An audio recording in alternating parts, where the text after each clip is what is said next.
Masalahnya, kita sering malah nyalahin orang. Saya nggak terima, saya harus balas. Saya sakit hati, saya kecewa. Kan gitu. Itu yang kita rasakan. Itu yang kita inginkan. Padahal Allah tuh pingin kita melihat ke dalam diri kita dulu. Hambaku, kalau kamu lagi seneng jangan lebay.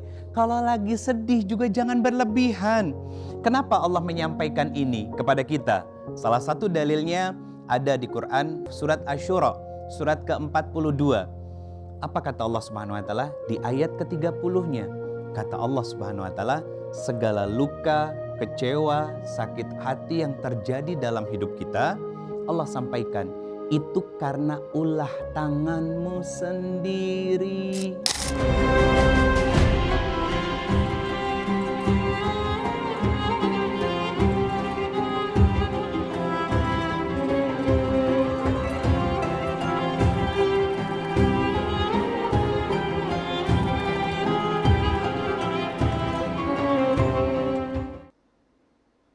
Bismillahirrahmanirrahim. Assalamualaikum warahmatullahi wabarakatuh. Waalaikumsalam warahmatullahi wabarakatuh. Amin ya rabbal alamin. Subhanallah wa bihamdi, subhanallahil azim. Adada khalqihi wa ridha nafsihi wa zinata arsyihi wa midada kalimatihi. Asyhadu an la ilaha illallah wa asyhadu anna Muhammadar Rasulullah. Allahumma shalli wa sallim wa barik ala nabiyyina Muhammadin sallallahu alaihi wasallam. Assalamualaikum ya Rasulullahi sallallahu alaihi wasallam wa ala alihi wa ashabihi wa man tabi'ahum bi ihsan ila yaumiddin. Rabbi a'udzubika min hamazati syayatin wa a'udzubika rabbi ayahdurun. Subhanaka la ilma lana illa ma 'allamtana innaka antal alimul hakim. Shadaqallahul azim wa shadaqa Rasulullahi sallallahu alaihi wasallam. Alhamdulillah, bunda-bunda semua, gimana kabarnya? Sehat? Alhamdulillah. Boleh tahu dong ini dari mana? Ahwat Bergerak Bogor. Oh, Masya Allah. Tepuk tangan dulu dong. Buat bunda-bunda semuanya udah jauh-jauh dari Bogor datang untuk kita sama-sama taklim. Semoga ini bisa menjadi kebaikan untuk kita belajar menguatkan diri kita saat kita terlukai, saat kita disakiti. Sehingga apa? Menjadi energi yang membuat kita semakin tunduk dan patuh kepada Allah Subhanahu wa taala. Itu sesuatu yang harus diupayakan, harus diusahakan. Karena kelapangan hati itu adalah sebuah pembiasaan yang terus kita ikhtiarkan, terus kita lakukan. Saya mau tanya bunda, saya mau tanya, pengennya hidup bahagia atau berkesedihan? Bahagia. Pertanyaan saya. Pengennya susah atau tenang? Pengen gelisah atau tenang? Pertanyaan saya, sudah tenang selama ini hidupnya? Atau hanya pura-pura tenang? Apakah betul-betul sudah kuat kita? Atau hanya pura-pura kuat sebagai seorang hamba Allah ketika digulung ujian dan masalah, luka bertubi-tubi terjadi dalam hidup kita? Koreksi diri.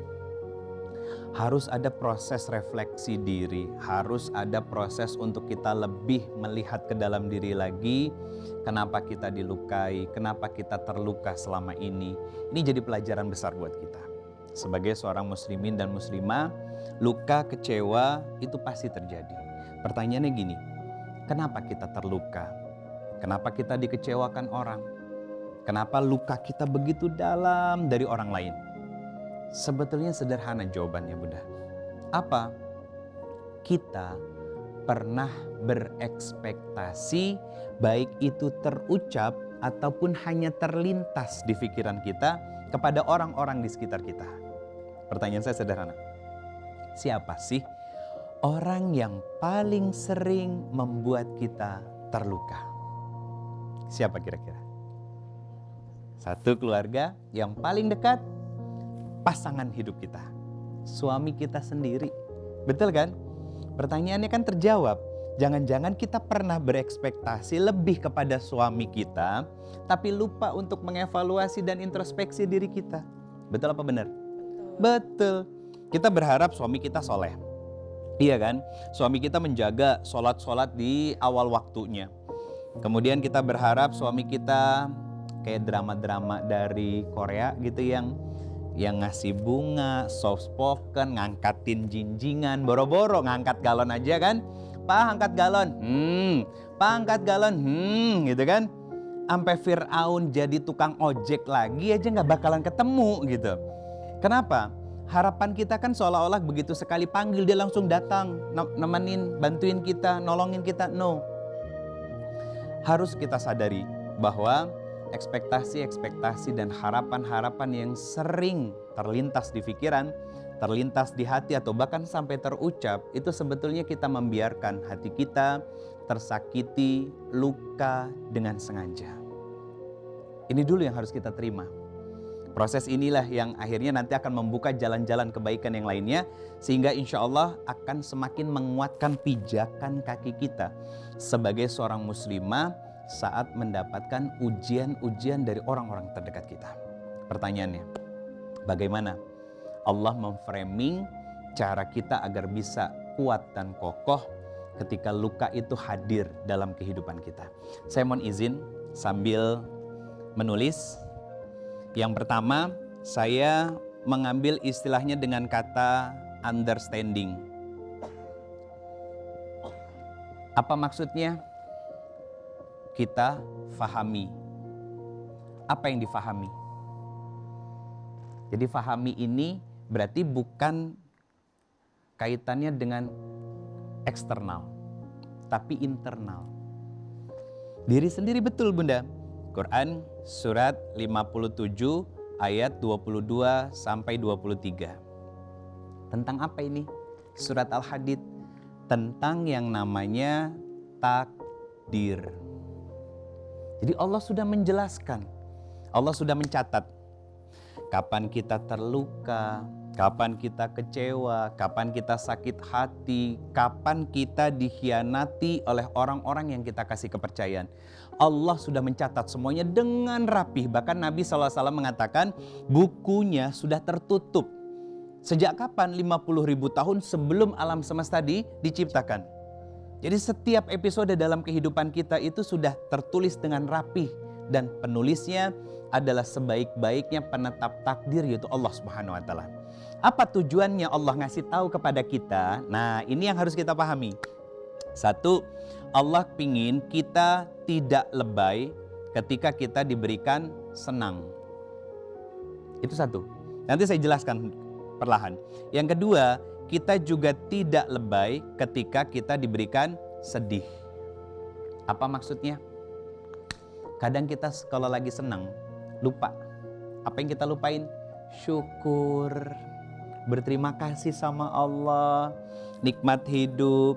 Degup jantung berdegup dengan normal. Mata berkedip dengan normal. Darah beredar dengan normal dan lain sebagainya. Itu lupa kita syukuri. Betul apa benar? Betul. Makanya kadang kan suka ada sakit-sakit sedikit di badan kita. Itu untuk ngingetin bahwa kamu sehat, lupa diri, aku kasih sakit. Syukur itu di mana? Dalam hati kita. Kenapa kita terluka dan sakit hati?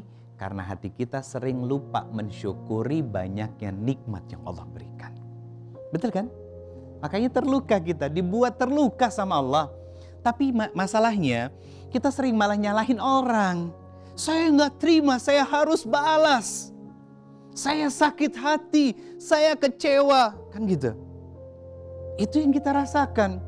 Itu yang kita inginkan. Padahal Allah tuh pingin kita melihat ke dalam diri kita dulu. Hambaku, kalau kamu lagi seneng jangan lebay. Kalau lagi sedih juga jangan berlebihan. Kenapa Allah menyampaikan ini kepada kita? Salah satu dalilnya ada di Quran surat Fussilat surat ke-42, surat Asyura surat ke-42. Apa kata Allah Subhanahu wa taala di ayat ke-30-nya? Kata Allah Subhanahu wa taala, segala luka, kecewa, sakit hati yang terjadi dalam hidup kita, Allah sampaikan, itu karena ulah tanganmu sendiri. Kita sendiri yang mempersulit hidup kita. Dan penegasannya ada di Quran surat kedua Al-Baqarah, bagian tengah dari ayat 185.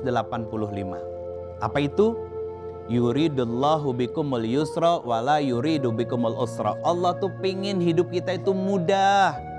Allah tuh pingin hidup kita itu nikmat, nyaman, tidak mendendam kepada siapapun, tidak mudah marah kepada siapapun, tidak mudah kecewa kepada siapapun. Pertanyaannya, kenapa hati kita selalu kita biarkan untuk menjadi tempat tampungan emosi-emosi negatif?